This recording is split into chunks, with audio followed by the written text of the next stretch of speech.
तो हमारे देवी भाई का बंधु बा हमारे मित्र बा फेसबुक पर यूट्यूब पर हमके चाहता हमार वीडियो देखेला बहुत चाहेला ओकरा का हम दिल से स्वागत करता नी और लोगन के गोड़ छू के हम गोड़ लगता नी तो हमनी के का कहे बा चल जा संगीत के तनी मनोरंजन होके एक सावन का महीना चलता तो हमरा कहे पड़ा कि वीडियो अच्छा लगे तो लाइक फॉलो शेयर कमेंट जरूर कर लगी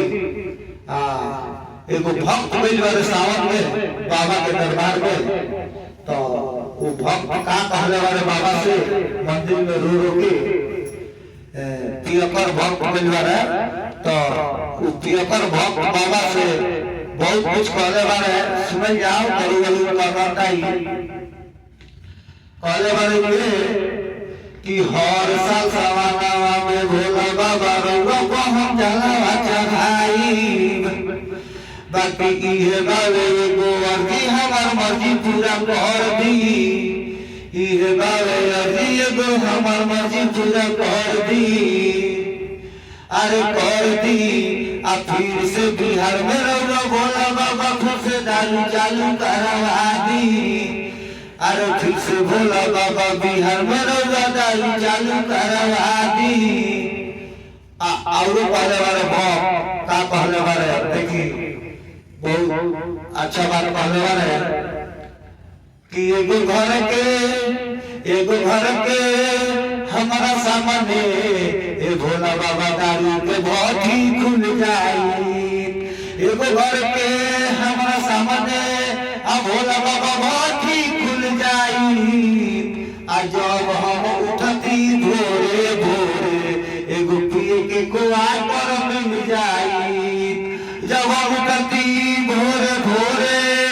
एगो पिए के कुआ पर मिल जाई तो ये भोला बाबा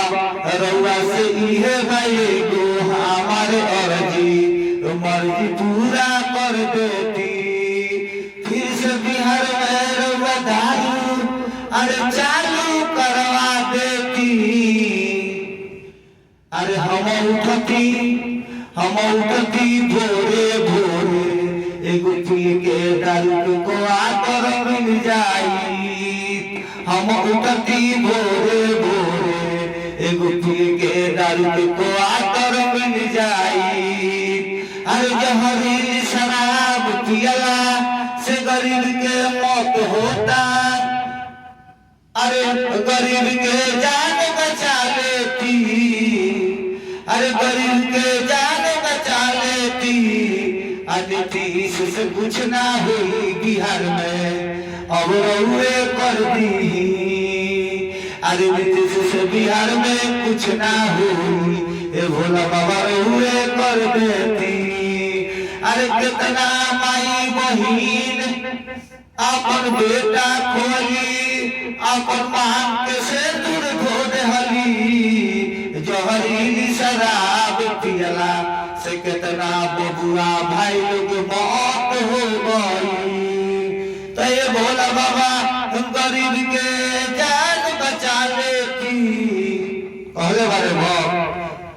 कि ये भोला बाबा अरे जान बचा लेती तो हर साल समानावा में भोला बाबा मनावा लगा के हम जलावा रउआ पर धरती तो भक्त कहले बारे ये बात बहुत अच्छा वीडियो को लाइक करो लोग से हम फिर लेता नहीं फिर अगला वीडियो अपना मुलाकात होई।